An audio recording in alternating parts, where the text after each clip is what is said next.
Então, pessoal, voltei aqui e agora eu vou estar fazendo um vídeo contra-argumentando com os ateis, tá? Eu, eu sou teísta, eu sou agnóstico, sou alguma coisa, mas acredito que puramente ateísta eu não sou.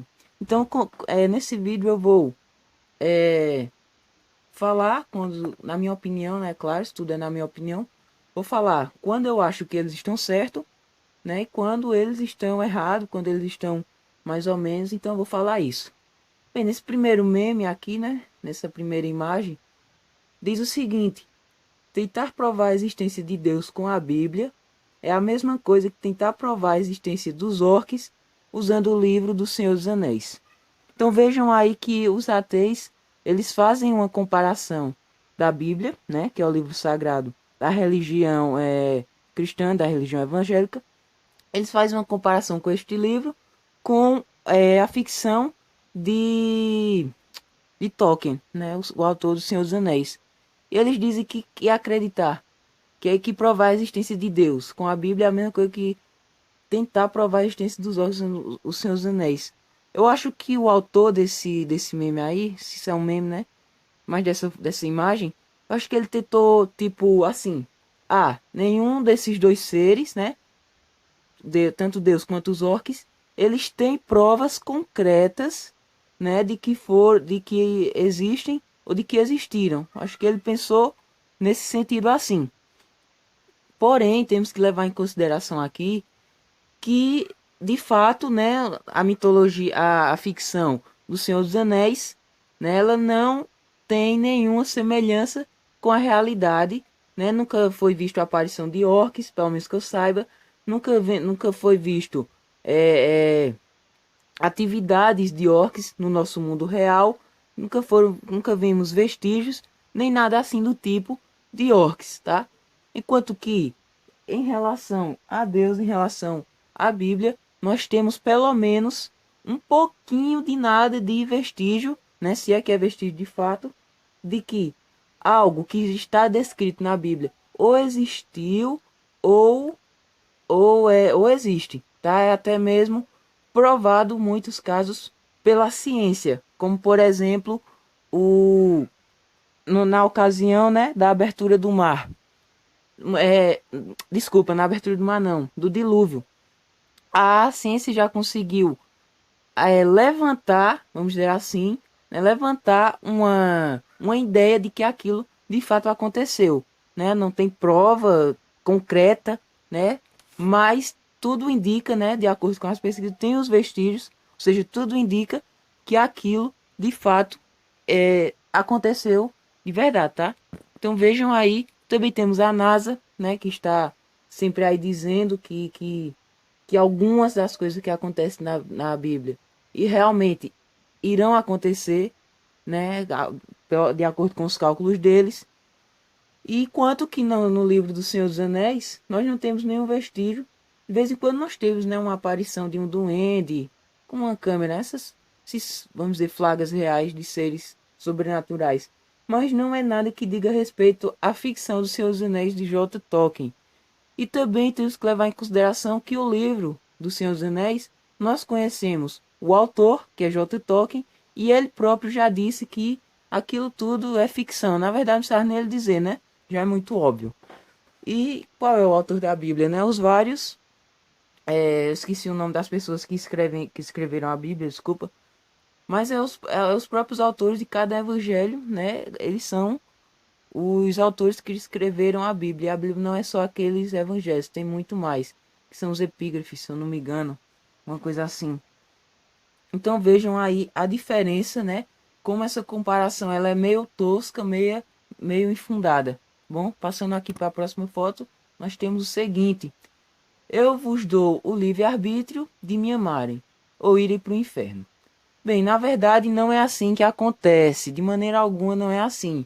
Eu ainda não achei nada, né, de acordo com meus estudos, eu ainda não achei nada que mostrasse que de fato Jesus disse isso, porque até agora eu não vi, tá?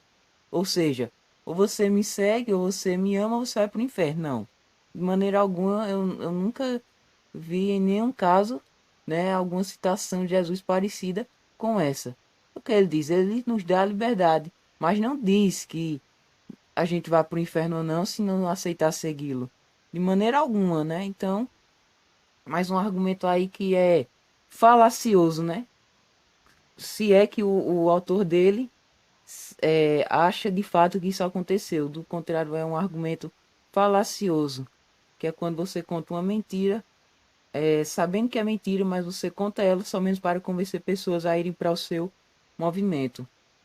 Então isso aí não acontece, tá? Acontece casos semelhantes que podem ser confusos, mas dessa maneira aí eu nunca vi nada parecendo.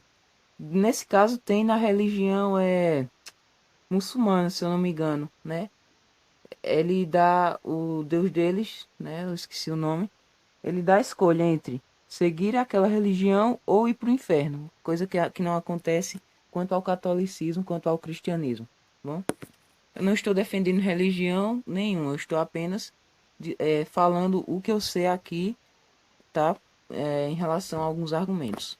Próxima imagem nós temos. Em 1564, a Inquisição condenou à morte o médico Andrés Vesalius, fundador da anatomia moderna. Seu crime: Andrés abriu um cadáver para estudos científicos e afirmou que no homem não faltava a costela com que foi criada. Então veja aqui que tem duas coisas que não podemos usar não podemos usar como argumento contra o teísmo. Veja, a Inquisição condenou à morte. O que foi a Inquisição? Foi um movimento da Igreja Católica naquela época, naquele século, né, naquela época para, vamos dizer, ou você é dessa religião, você concorda com os termos dela, ou você morrerá. Então veja que isso não acontece mais, tá bom? Naquele tempo, as coisas eram todas diferentes do que acontece hoje. Então, os papas comandavam diferente. Na verdade, os papas eram as maiores autoridades que tinha na época.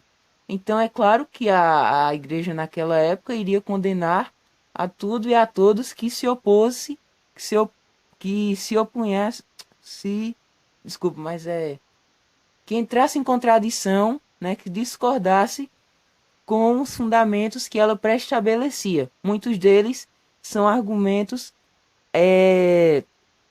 na intenção do lucro e do poder. Não tem nada a ver com os fundamentos bíblicos. Então, e depois ele diz que quando ele abriu, tá, a anatomia, ele diz que não faltava a costela com que Eva foi criada, já que a mitologia, vamos dizer assim, a história, ela diz que Deus tirou a costela de Adão para fazer Eva, né? Só que nesse caso nós temos que levar em consideração duas coisas. Ou essa costela que foi retirada foi apenas em Adão e não, e os seus descendentes não herdaram isso dele, né? Tudo mudou. Ou essa coisa, essa história de retirar a costela e fazer a mulher, de fato, é uma coisa que não existiu, tá? Até porque a ciência, em parte, ela vai contradizer a Bíblia, né? Na ciência, nós temos hoje as escavações com ossos de seres humanos pré-históricos e dos dinossauros. E isso vai em contraposição com a Bíblia em parte, tá? Então, essa história de Adão e Eva, eu tenho que admitir que eu não acredito muito, tá? Por isso que eu não vou falar nada mais a fundo nessa parte da imagem. Mas de qualquer forma, vamos dizer que desculpa, que essa imagem ela está com 50%, né, certa em relação aos argumentos, né? Ela errou em condenar a Inquisição, se é que ela fez isso de fato, né, no entendimento de cada um. Errou em condenar a Inquisição para argumentar contra o teísmo. E acertou em usar o argumento da costela, né, que não existe mais. Não sei nada sobre isso, então eu não vou comentar para depois não gerar para depois não falar que eu estou dizendo besteira, que eu estou dizendo coisa que eu não sei. Mas eu não acredito muito, eu tenho que admitir isso, tá? Eu acredito em coisas que eu sei que tem fundamento, né, que mesmo que não tenha evidências, mas ainda assim tenha um fundamento. No entanto, vamos lá. Aí aqui, as 7 mentiras que o cristianismo quer te vender. Você já nasceu defeituoso e precisa de um reparo que só Jesus pode fazer. Qual é a parte da Bíblia que está dizendo que nós nascemos defeituosos? Não, muito pelo contrário. Diz que nós nascemos com dom, diz que nós nascemos especiais, né, à imagem e semelhança do próprio Deus. Então isso não é defeito algum. Ele não diz defeituoso, né? A passagem não é essa, mas é que nós nascemos com a marca do pecado, que só sairá, né, quando a gente aceitar Deus, aceitar Jesus na nossa vida. É assim que eles falam, assim que eles dizem, tá? Então vejo que não é um defeito, tanto é que eu não acredito que pessoas que não conhecem, nunca conheceram ao cristianismo, nunca conheceram o teísmo, eu não acredito que essas pessoas sejam condenadas. Até porque nós temos o 8º sacramento, que é o da santa ignorância, tá? Aí a outra diz: seu lugar não é na terra, é em um paraíso no além. Na verdade, o nosso lugar é nesses dois planos. Nosso lugar enquanto vida é na terra, sim, é na terra. E em morte é no paraíso para aqueles merecedores, né? Que fica realmente no além. Você vai estar morto, você vai para onde? Para o além, né? O além-vida. Então, nosso lugar é na terra enquanto vida, em paraíso quando morto.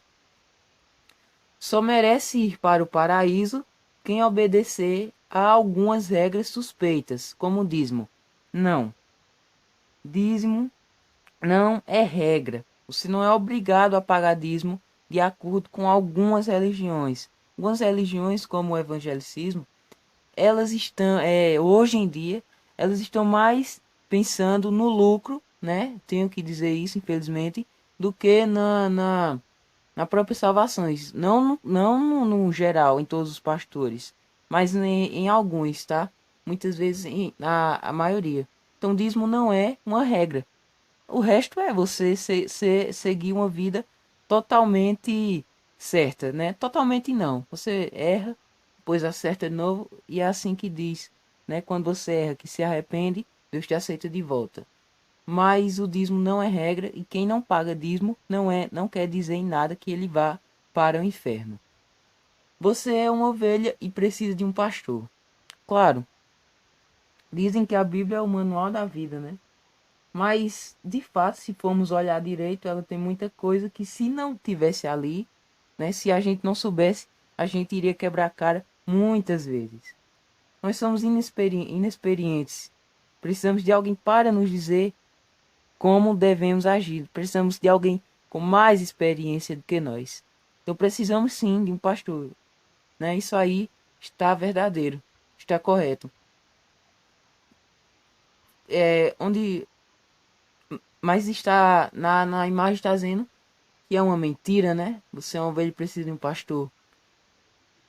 Nossa, eu gostaria de ver alguém viver sem nenhuma orientação, né? Como ela ia fundar a ética dela, como ela iria viver, como ia desenvolver o pensamento crítico, entre outras coisas, né? Sem o poder de Deus, você é muito fraco. Na verdade, não é assim que funciona, né?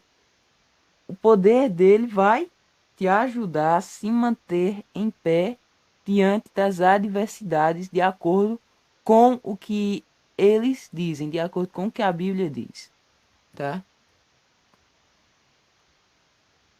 O tal Deus não pode entrar em contato direto com você, mas pode através de outras pessoas, de um livro antigo ou de sinais aleatórios. E é exatamente por essa questão da não evidência que muitas pessoas não aceitam a religião, tá? Bom, nós temos que ver que isso é verdade. Não é um contato direto, não é um contato direto, mas é por meio de sinais, por meio de gestos que a gente, que ele vai se comunicar com a gente.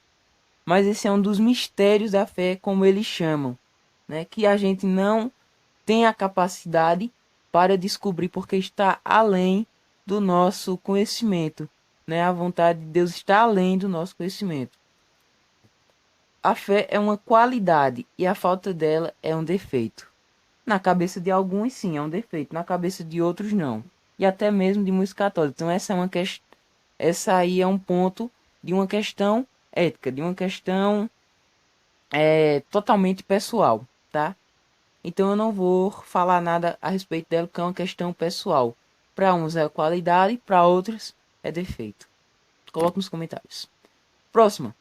Crianças acreditam em tudo que lhes dizem. Por isso a doutrinação começa tão cedo. Sim, criança vai acreditar em tudo. Se você disser uma coisa, ela acredita. Se disser em outra, ela acredita também.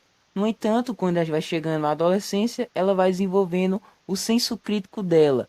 E a ética dela faz com que ela comece a refletir sobre isso que lhe foi ensinado, sobre esses tais valores. Em algumas crianças, né? Algumas não acontecem. Mas é mais nessas pessoas preguiçosas, nessas pessoas que não têm uma atividade cerebral tão trabalhada. Não sejam burras, mas que são fracas de questionamento, né? De pensamento crítico. Sim, por isso a doutrinação. Mas o que quer dizer doutrinação nesse caso, né? Se você acha que uma coisa é certa, você vai tentar passar ela para o seu filho, sim ou não? Claro que vai. Então não é comparar uma pessoa católica, por exemplo, uma pessoa budista, né? Que tem o seu filho e ensina a ele a religião budista. Por que ela fez isso? Porque acha que essa religião é a certa. Um ateu, né? Provavelmente, eu não sei quem fez essa foto, mas provavelmente, né? Possivelmente, a pessoa que fez essa foto tem ou irá ter filho. Se isso acontecer, ele vai ensinar para esse filho ser ateu, porque é o que ele acha certo. Né? Então veja que é opiniões contraditórias. Veja que é questão do que você acha certo ou errado. Tá? Então não tem essa de incriminar um ao outro. Não, é você falando que você acha certo. Tá ensinando que você acha certo. Tá? Agora o dever de quem acha isso errado é mostrar porque acha errado, né? Começar aquele debate amigável, que é muito difícil ser amigável e pra frente, né? A igreja inventou o paraíso, para que os pobres vivam com a ilusão de outra vida melhor que essa, se conformando em viver na miséria. Como a igreja inventou o paraíso se a Bíblia vem antes da igreja? E na Bíblia está dizendo que existia o paraíso. Então como? Como que isso acontece? Como que a igreja inventou? Se a igreja veio depois da Bíblia? As escrituras vieram antes da igreja. E nelas diziam que existia o paraíso. Então, contraditória, né, essa imagem. Deus te ama tanto que ele criou o inferno só para o caso de você não amá-lo de volta. Errado. Deus não criou o inferno para isso, né? Tudo tem que ter o equilíbrio. Se tem um paraíso, tem que ter um inferno. Se tem o bem, tem que ter a maldade. Tem que ter o equilíbrio. Na verdade, Deus não criou o inferno para colocar nele as pessoas que não amam, mas sim as pessoas más. As pessoas que cometem maldade e que não reconhecem, né, seus atos. Mas o inferno não foi feito para jogar essas pessoas. Essas pessoas vão para lá porque existe esse lugar para elas irem. Ou você quer que uma pessoa que mata, uma pessoa que estupra, uma pessoa que rouba, uma pessoa que sequestra, vá para o paraíso junto de pessoas que cuidam, junto de pessoas que não comem carne, porque comer carne é errado, junto de pessoas que salvam vidas. Você quer que essas pessoas se misturem? Acho que não, né? Então veja que o inferno não é para isso, para as pessoas que não amam a Deus, de maneira alguma, né? Antes de Pedro Álvares Cabral, seu Deus não existia no Brasil. E se os colonizadores não fossem cristãos, é provável que você também não fosse. Verdadeiro, né? Essa foto, sim, ela é verdadeira. Quando os colonizadores portugueses chegaram aqui, né, os índios, os nativos daqui do Brasil, da América, eles seguiam os próprios deuses deles. Deus Lua, Deus Sol, né? No entanto, os colonizadores, eles eram cristãos e tinham os jesuítas, que eram os encarregados de, vamos dizer assim, para eles, né, conscientizar esses povos de que a religião deles era errada e essa nova religião que estava surgindo então era a certa, né? Como os índios eles não eram tão, vamos dizer assim, tão não influenciado por outras pessoas, eles acabaram se influenciando por por essa medida, né? Por esse ensino a eles e acabou virando o que está virando. E hoje mais da metade das pessoas do mundo são católicas. Não vou dizer nem cristãos, são católicas. Mas essa foto aí, ela é verdadeira, tá?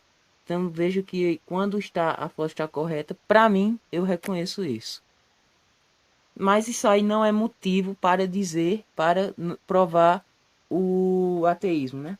De maneira alguma isso é motivo. Pessoas que pensam que seu Deus lhe garante favores especiais, enquanto mesmo Deus permite milhões de crianças morrerem e sofrerem, não são apenas iludidas, mas especialmente arrogantes, vaidosas e autocentradas. Ah, tem gente que acha, nossa, tem um mendigo na rua passando fome é porque Deus quer. Uma pessoa morreu de câncer, uma pessoa morreu atropelada, né, de acidente de carro.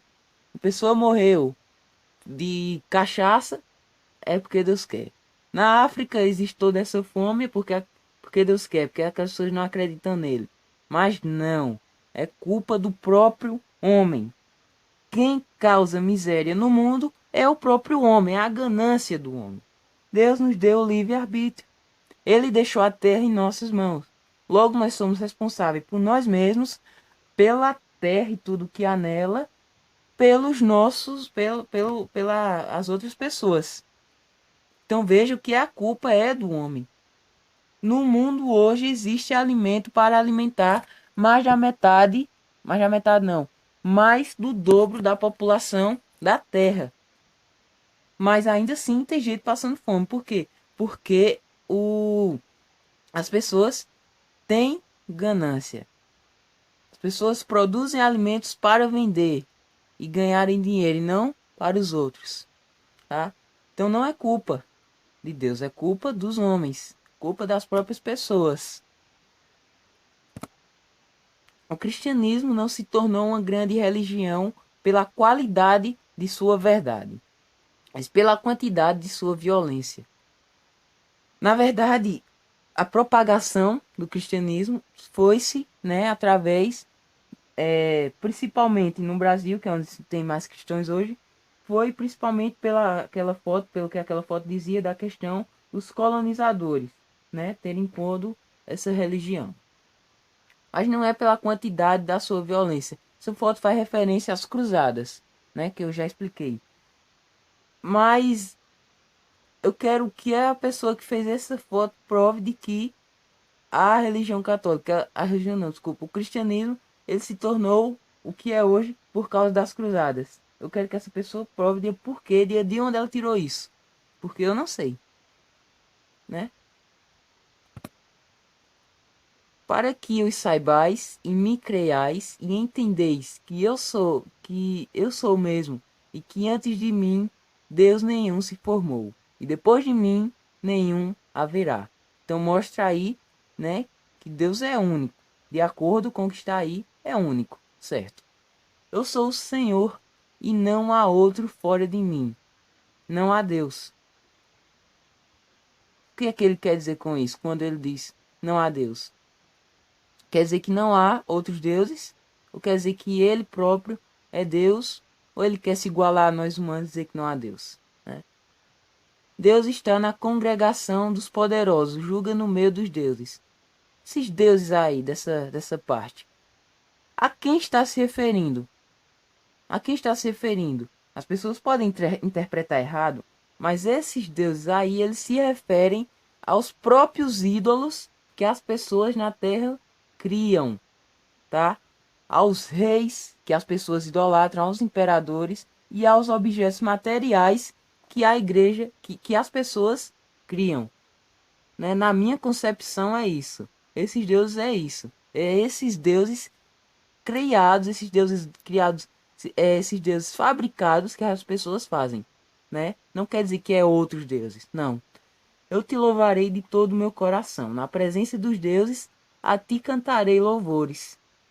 Né? Novamente, é a mesma questão da outra passagem que eu li. Né?